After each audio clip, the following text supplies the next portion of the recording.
Okay, welcome to December. Last month you learned a little bit about the screen capture tool. This month we're going to learn how to do some erase and reveal type questions and answers. So here's an example on this page. I just threw some artwork on, just an image of some artwork. Just an example of what you could do, and maybe you're going to gradually grab the eraser here and erase more of the artwork. And as you do that, maybe the kids can write down who the artist is, or what type of artwork it is, what type of medium is used, or what they think the final product is going to look like. So I'm just using the eraser to erase it, and then of course when they're finished they can come up here. And we all know this is Van Gogh.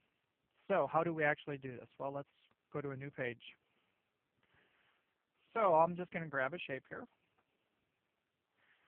And you could put images on here, whatever you want, and I'm just going to type in, this is where the answer would go. So the answer would go right in this spot right here.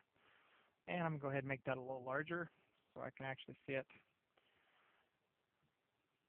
it. Now, how do we make it so we can erase and reveal that answer? Now here's the trick. Let me move this down. I'm going to click on the pen right at the top here. I click on any of them, it doesn't really matter. But then I go to the Properties tab on the left.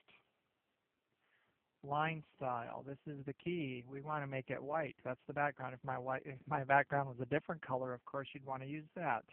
But since my background is white, we're going to choose white. You can choose the thickness you want to cover it up. So like those pictures, I used the really thick one. But in this case, I'll just kind of use this one right here. And all I'm going to do is cover that up. And now that's covered up. I'm going to go back to my arrow here, the selector.